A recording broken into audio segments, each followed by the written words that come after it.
Au nom du Père et du Fils et du Saint-Esprit. Amen. Enflamme-nous, Seigneur, de la lumière de ton Esprit Saint. Emplis nos cœurs de ton amour. Affermis toujours de ta force la faiblesse de notre corps. Ô Seigneur, envoie ton Esprit et tout sera créé et tu renouvelleras la face de la terre. Bien-aimés dans le Christ, nous sommes aujourd'hui mardi 15 mars et la parole de Dieu qui nous est proposée est extraite de l'évangile de Matthieu chapitre 23, versets 1 à 12. En ce temps-là, Jésus s'adressa aux foules et à ses disciples et il déclara: les scribes et les pharisiens enseignent dans la chair de Moïse. Donc tout ce qu'ils peuvent vous dire, faites-le, observez-le, mais n'agissez pas d'après leurs actes, car ils disent et ne font pas. Ils attachent de pesants fardeaux difficiles à porter et ils en chargent les épaules en des gens. Mais eux-mêmes ne veulent pas les remuer du doigt. Toutes leurs actions, ils le font pour être remarqués des gens. Ils élargissent leurs phylactères et rallongent leurs franges. Ils aiment les places d'honneur dans les dîners, les sièges d'honneur dans les synagogues et les salutations sur les places publiques. Ils aiment recevoir des gens le titre de rabbi. Pour vous, ne vous faites pas donner le titre de rabbi, car vous n'avez qu'un seul maître pour vous enseigner, et vous êtes tous frères. Ne donnez à personne sur terre le nom de Père, car vous n'avez qu'un seul Père, celui qui est aux cieux. Ne vous faites pas non plus donner le titre de maître, car vous n'avez qu'un seul maître, le Christ. Le plus grand parmi vous sera votre serviteur. Qui s'élèvera sera abaissé, qui s'abaissera sera élevé. Acclamons la parole de Dieu. Louange à toi, Seigneur Jésus. Ils disent et ne le font pas. Nous ne pouvons pas suivre cette manière d'enseigner. Le Seigneur condamne le vécu des leaders religieux, des responsables religieux de son époque.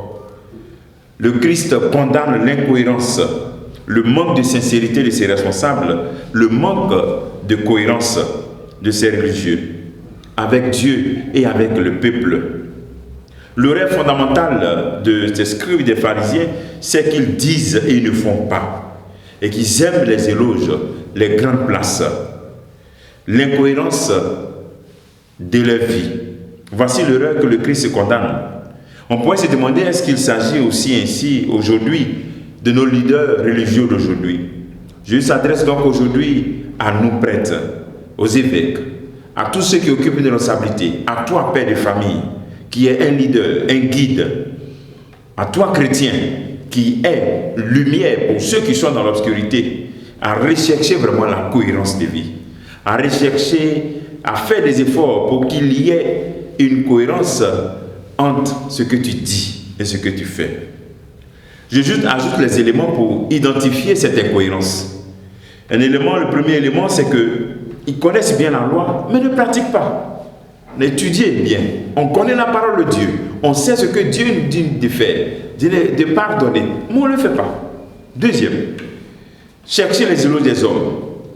Que les gens m'apprécient. La gloriole. Qu'on parle de moi.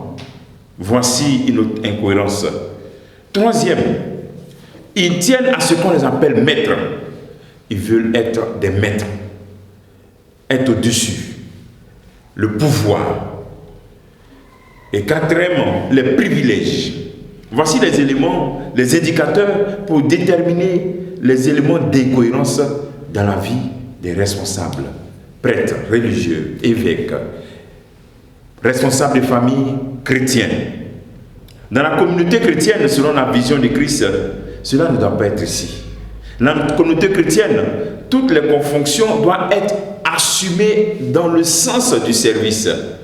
Tout ce que nous avons comme responsabilité dans le sens du service. Le Christ n'appelle personne maître, personne père. C'est pour tout simplement savoir que les fonctions là, ce n'est pas dans le sens d'exercer le pouvoir sur les autres, mais tout simplement le service.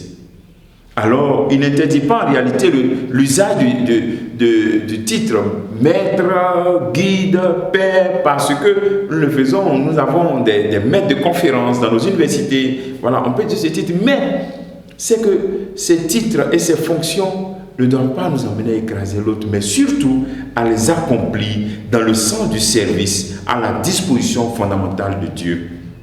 Demandons au Seigneur vraiment qu'il nous donne cette grâce de réaliser tout ce que nous avons comme responsabilité dans le service, dans l'abandon, en ne tombant pas dans le péché de rechercher la gloriole, l'appréciation des hommes, mais surtout que nous puissions faire des efforts pour qu'il y ait une cohérence en ce que nous entendons, ce que Dieu nous dit et ce que nous faisons. Le travail qu'on peut se faire, qu'on peut se demander, faire en ce jour, et les questions qu'on peut se poser aujourd'hui. Je vis mon autorité dans quelle perspective? Est-ce que c'est dans la perspective du service ou bien du pouvoir pour écraser les autres? Que le Seigneur te bénisse, qu'il nous bénisse tous en ce jour. Au nom du Père et du Fils et du Saint-Esprit. Amen.